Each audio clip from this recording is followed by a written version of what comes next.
What connected parenting tells us is that you deserve love no matter what. You just exist, you get love. You are a safe, secure base for your child, Yes. regardless of their behavior. And because we know that behavior is communication, we know that there is an emotion underneath that behavior. Welcome back to Anchored Minds, the space where we explore the intersections of mental health, neuroscience, and the human experience. I'm so excited to welcome today's guest, Dana Thompson, a child and youth care practitioner and registered social worker. She provides therapy through her counseling and family wellness practice in Windsor. And she is passionate about helping people heal and grow. Dana works with individuals, couples, and families to build stronger relationships and break patterns from the past. She especially loves supporting parents who are thinking about how their own childhood affects the way they parent and helping them create more balance and connection in their families. I've asked Dana to come in today to discuss a topic that's critical to all forms of relationships, attachment theory. So, if you're navigating this whole gentle parenting thing, figuring out what your parenting style should be, and feeling a little lost, this one's for you. Let's get into it. Hi, Dana. Hi, Lana. Thanks for Welcome. having me. Oh, I have to put my microphone up, the production says. All right. Yeah. So, how did you get here? It was okay? The drive was okay? Yeah, I found my way just fine. Beautiful, beautiful Awesome. property. Yeah, so we're way out in the country, and my last guest did get a little bit lost, but No, I here made we it. are. I'm good. Awesome. I'm Yeah. so happy to have you here. So let's start right at the beginning. This attachment theory, people, I'm really passionate about it. And when I say what it is, people are like, what? What's that? So maybe you could just tell me what it is and why is it important in early childhood development?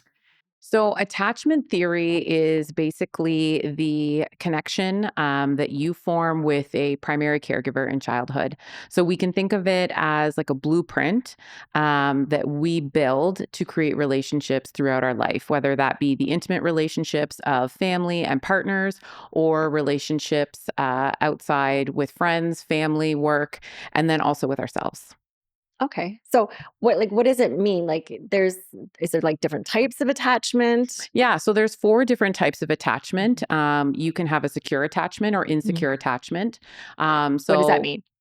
so basically, a secure attachment is when your primary needs from your caregiver are consistently met.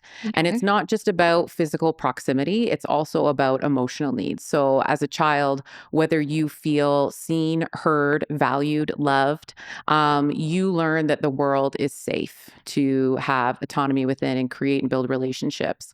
If you perhaps have a caregiver who is inconsistent or Mhm. emotionally unavailable, or maybe hostile or aggressive, you may develop an insecure attachment where we are rooted in a lot of fear. Mhm. And we then go on to Mhm. recreate that same type of pattern in our relationships in adulthood. So, like, just relationships with your partner or relationships with your children, or what do you mean? It's really every relationship you have, right? Okay. It kind of shapes your perception of the world Mhm. and how you move within it. It also shapes how you see yourself and what you deserve. So, Mhm. oftentimes, when we see people creating cyclical relationships that cause harm, maybe abuse, that is stemming from attachment. Okay. So, would it be fair to say that your attachment style is your relationship style and it starts way back? How early? How early does that This start? is your primary caregiver. So Mhm. this is basically your first interaction with people, right? It's typically a Mhm. mom and dad. So yeah, it definitely shapes how you move inside of a relationship, maybe the relationships that you choose, the people you choose to have in your life. So, for instance, Mhm. I will often talk with people that the thing that made you special or feel important in your childhood years are often the barriers and obstacles that you face as an adult. And what that means is, if let's say you had maybe an emotionally Mhm. immature parent and you were often made to manage the emotions, you become kind of a caregiver in your home. You Yeah. then choose to create relationships in adult life where you are the caregiver, you are the manager. And so those adults, come and sit on my couch in Mhm. my office and talk about feeling really unfulfilled, feeling burnt out, feeling like they're taking care of everyone. And so we kind of delve into how we're responsible for that and how attachment And plays a how that part. built for Yeah, them. yeah. Do you think that attachment is something that once is established when you're an infant, or is it something that we continue to work on throughout our whole life? Can this be rewired? Yeah, absolutely. So Mhm, your attachment is not your identity. mhm, It is malleable. It is changeable. So the important piece about understanding attachment is to to know yourself better, to understand your attachment wounds. mhm. Your greatest fears, and how your fears drive your behavior and your thoughts inside relationships, and how you see yourself. Okay, yeah, no, I love that because I mean, we've like generational trauma shows up in our parenting. So Mhm. tell me what that looks like for a client that you might see. Do you have an example of what that might look like? So times I start working with parents, and they're just feeling like their parenting it doesn't feel good. They feel Mhm, exhausted. It's not working. Maybe they are feeling some damage or harm going on in the parent-child relationship mhm. that they want to work on. And nobody talks about this. Like, I kind of joke about this, that you wouldn't be the fan favorite at the baby shower if you showed up and said, this kid's going to trigger a lot of trauma for you. No one tells you that when you have a child and they act out, that we start to revert back to those attachment wounds. And so Mhm. our reaction to our children is often not about their behavior, it's about the wound within ourselves. So when you ask about, Yes. yeah, is attachment malleable, changeable? Absolutely. It just takes really, really compassionate work to look at Mhm. yourself. And do you think that attachment is something that is wired in your brain so that you could focus on certain parts of your brain for that? Or is it, do we know enough? Does research know enough of where attachment develops in our brain? I mean, attachment has been around from the 60s. So there is a lot of science behind it. And it points to it being the foundation of how we create relationships. Yes. So there certainly are different modalities of therapy that you can utilize to tap into that in more Mhm. specific ways. I start with psychoeducation because I think that I really trust that my clients, that the people that Yes. I support, they know themselves best and they know their Yes. kids best. And Yeah. that is power in itself, to show up knowing, who you are and who your children are and what you need. I truly believe that. And I think that when we have an insecure attachment, Mhm. a hallmark sign of that is the inability to trust yourself, that has been Yes. And the invalidated world and around damaged. you. Yeah, yeah. Yes. So it's really relearning, or unlearning, I should say, that inability to trust and move into the parent that you want to be, that you can hold good and bad. Two things can be true at the same time, and you are the parent that your child needs. Yes. And to feel confident in that, that you're doing a good job. I mean, every parent Yeah. wonders that. Yeah. And I think a lot of people really struggle with that concept. Am I a Mhm. good parent? Mhm. And if you're asking yourself that, probably Yeah, you are a I good think so. parent, So right? you talked about that you mentioned there was 4 types of attachment, Yeah. and we talked about secure and insecure. What were the other 2 types? So secure attachment is one of them, Mhm, and then the insecure attachments are anxious, preoccupied, mhm, dismissive, avoidant, and mhm. disorganized. So what does that mean? What does anxious, So preoccupied anxious, mean? preoccupied are the people who need close validation all the time, Mhm. close relationships, validation over and over that they are loved. They fear the fear of being abandoned, right? So they work Mhm. really, really hard in relationships to feel seen and heard. They often prioritize other people's needs ahead of their Yeah. own because they fear that if they don't do that, people will abandon them. When we have dismissive avoidant, those are people who often learn to suppress. They are emotionally unavailable. They invalidate people's emotions because they can't hold emotions within themselves. Yeah. And then we have disorganized, who are typically the kids who experienced chaotic environments, inconsistent parenting. Mhm, They develop a lot of vigilance to read the room, mhm. to determine whether they are safe or not. So they're Yeah. people who want close relationships, but often push people away. So that when it translates to your partnership, and if you're disorganized, what does that look like? What kind of a partner are you if you don't have insight into your disorganized attachment style? I mean, that's a loaded question because I think Yeah. it shows up in different ways depending on the dynamic of your relationship. Is your partner a secure partner? Are they not? But oftentimes, you know, we will focus when I work with couples. I see that they focus so much on what their partner is doing and Yes. how they can change their partner and what their partner should be doing better. And the magic that happens in couples counseling or marital counseling is when we start to look at our own behavior and how we contribute Mhm. to maybe dysfunctional or harmful cycles, and really start to focus on ourselves. Because at the end of the day, we control ourselves. We don't control our Right, and partner. that's all you can do is you can just focus on you Yeah. can control your own behaviors, you can't control anybody else's behaviors. Yeah. Yeah. Yeah, absolutely. No, I love that. Okay. So, let's just shift gears a little bit here because we're talking about attachment and parenting styles and how that shows up in your life. So, there's all this buzz about gentle parenting. What is it? And is it permissive? Okay. I'm going to lead with I don't love the term gentle parenting. Mhm. And I don't like it because I think pop culture, social media has ruined it Yeah. almost, right? They like kind of jumped on the bandwagon and diluted it for what I believe it to be. So gentle parenting sounds like doormat parenting. Like there's no Mhm. expectations, there's no boundaries, there's no rules, there's Yeah. no accountability. Yeah. You get to be rude to me and I have to accept it because I'm supposed to acknowledge your feelings and, say that validate your feelings. But Yeah. what's the Yeah. difference between that and connected parenting? So for me, it's connected parenting. That's the Mhm. term that I gravitate to because I Mhm. think that it just holds a different bit of weight when we look at our parenting as connection over Mhm. gentle, right? Gentle sounds like a Yes. behavior that we have to have with our children. And there are certainly times as a parent where you need to be firm, you need to be a Yeah. leader, right? And so there's more space for that, I think, At the same mentally. time being calm. Yeah. Yeah. Oh, yeah, Yeah. absolutely, right? And so why I like connected parenting is because I believe that we can create boundaries and Mhm. accountability inside our parenting that doesn't damage connection with our child. Yes. Right. I think that when we have connection with our child, we own a position of influence that is Mhm. so crucial to guiding our children and empowering our children to be Mhm. their fullest selves. Right. Right. And so what would you say to a parent that says to you, your kid's just going to lash out at you? Well, how would you manage that?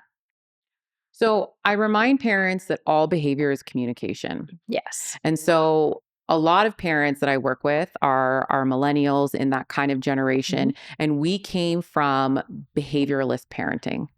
And what that Mhm. means is that we came from parenting that said, as long as you behave well, as long Yes. as you achieve or succeed or do as I say, Right. you're obedient, then you deserve love. You deserve privileges. And what connected parenting tells us is that you deserve love no matter what. You just exist, you get love. You are a safe, secure base for your child, Yes.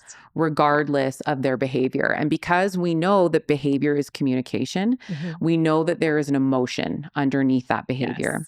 Yes. And Yes. so if we approach parenting from a behavioralist lens, we cut off any sort of dialogue after behavior. So we don't learn Mhm. about the emotion underneath. It's punitive, Yeah, right, yeah, behavior. yeah. It Right. focuses on criticism, shame, and blame. Okay. And that is where Mhm. I encourage parents to move out of those three approaches and look at saying, okay, what is happening underneath this behavior? Because it is far more worth my time as a parent to invest in investigating, right? Right. To investigate the emotion, so that I can build skills around that. I can hold space for my child's emotion, Right. and I can teach them how to deal with it. So the next time something comes up, they don't escalate and they Right. don't act out. What do you mean by hold space for your child's emotion? Validate it, Okay. right? Yeah. People struggle with validation because they think that But it's validating, still a real emotion. They're having it in that yeah, moment. yeah, So So, and if they're not allowed to have these emotions, how do they learn to regulate them? Yeah. Exactly. Okay. I And get the that. challenging piece of this, and why I work with parents first before I work Hmm. with kids, is that if you are a parent that doesn't have the space or the distress Hmm. tolerance to deal with your own emotions, you are not going to be able to hold space for your child. Right. Right. So Okay. if our kids show a big emotion and we react to that because we are in a place of reactivity, Hmm. um, we won't be able to manage or lead our child through that emotion. Yeah. And then they are going to mirror back our same behavior. So I think what's happened in social media is that people have taken that gentle parenting thing and they've ran with it and they've taken it out of context, really. Mhm. Because what we're looking for, what I'm hearing you say, is that yes, you respond calmly, but that doesn't mean that you're a pushover. No, Right. no, Yeah. no. Connected parenting is not the opposite of boundaries. It's a partner Right. with boundaries. Yes. And that creating safety, felt emotional safety for your child Yes. means having expectations and boundaries and, teaching them about accountability. Yeah. And yeah, That's an important piece absolutely. So would it be yeah. fair to say boundaries is what creates security for children to know what their boundaries are and to know that you're a safe place for them? Absolutely. Absolutely. I talk a lot about what I call basketball parenting. Mhm. And I make the example where, if we had two kids and we threw them a basketball and we said, play the game, but there's no lines on the floor, there's no Mhm. backboard behind the net, there's no Yes. referee.